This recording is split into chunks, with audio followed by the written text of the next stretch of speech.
Beardo ain't feeling all that well today, folks, so he needs something quick, easy, and yet informative. So it looks like we'll be taking on Smug Hat Kid's suggestion today. And I think it's just gonna fit quite well because we still need to complete our biome guides regardless. But here's the thing, if I'm honest, folks, there isn't much to talk about, and it's all very straightforward, but hey, someone's gotta do it. So, let's talk flora. And for the savanna, that would be grass. Lots of grass. Alright, maybe not that much, but still. Grass tufts are dotted every which way to Sunday in these biomes, so for early game grass harvesting, savannas are the places to be without a doubt. And get a shovel as soon as possible, and you could be very well set on grass for base building in no time flat. Speaking of base, however, savanna biomes are not a bad option to set up in or around for two reasons: rabbits and beefalo. And for our little hopping friends here,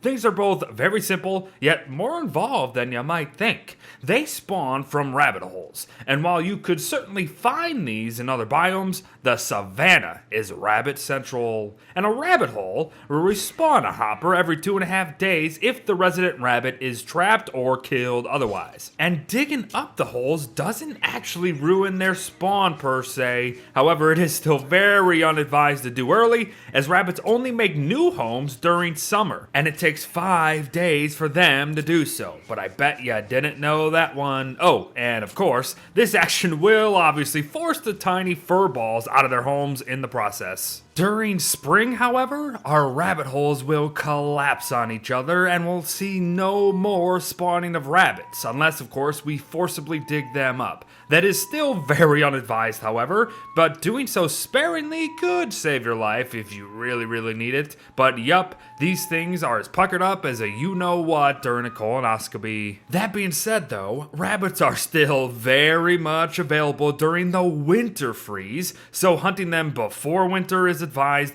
and hunting them throughout winter is highly advised because they can keep you alive. They should be a priority for many new players out there. And I really don't think I need to explain how to hunt rabbits, but of course, you will want to build traps to, trap rabbits. So I believe you can manage that. I will say, however, placing bait like seeds and or berries and heck even meat under them is not necessary whatsoever, as simply just placing the traps over or as close as you can to their holes is the best thing that we can do, or just running the rabbits into the traps for Pete's sake. Whatever the case, when you get some, it is up to you whether or not you want to just keep their meat refrigerated to help sustain yourself, or better yet, get drying racks to turn them into small jerky for more sanity, health, and sustainability chance. Because yes, jerky, even small jerky, lasts longer in a fridge. So hunting a ton of rabbits before winter,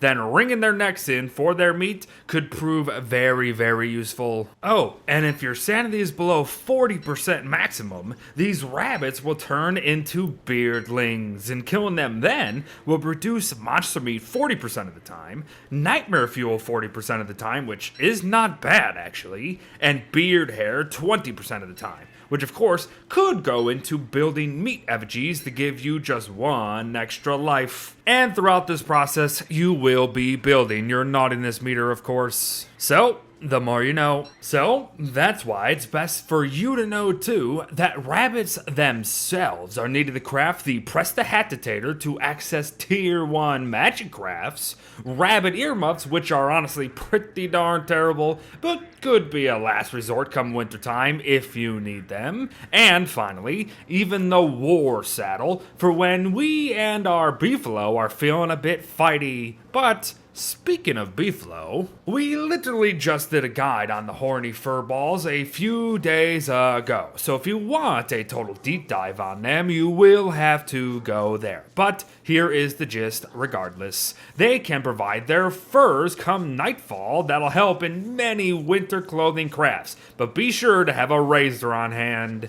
They can be lured away from the herd and murdered for beautiful bunches of big meats, or even dry drop a horn to boot. When we aren't murdering them, however, they can murder for us and provide protection from medium to the occasional high-level threats of this world. However, be mindful because they will protect themselves and their young with a fury come spring. And speaking of, they repopulate themselves, so we don't have to get involved in the mating process. Wait, what? And of course, we can domesticate the beast for our own personal use, which mostly entails just moving big, heavy things without requiring a trip to the chiropractor. So if you want beef, head to the savannas. Oh, and that reminds me, and I really don't know why that reminds me, but it does. You could very well get multiple savannas per world, or just savanna-like patches dotted about that can actually spawn beefalo in them. So it's not like they are a one and done deal all the time. So keep an eye out. And by the way, totally random, but what the heck is this dragonfly spawn right now? In the middle of the dang swamp, for Pete's sake. But let's get back on track. Cause we've got some final talking points, like how you may encounter some long lost spiders in this biome, which should honestly be left to grow to tier 3, as if you're basing on this savanna, just having access to lone spider dens could prove very, very useful. To continue, some boulders will spawn here, but not many in the slightest. However, a couple easy rounds of rocks, flint, and or niter should never go underappreciated. And lastly, the two types of birds that we will see landing in this biome are redbirds and crows. Unless, of course, we alter the turf ourselves. But just use that information however you please. So there you have it, everyone. A sorta quick bit on the Savanna biome in Don't Starve Together. And while a lot of this is very likely widely known, I do hope it helps some of you out there. Also, perhaps portions of that rabbit section did come as a surprise to you, because that would be a bonus. But thanks for watching, folks. Well wishes to all, and I'll see you in the next one. Bye-bye.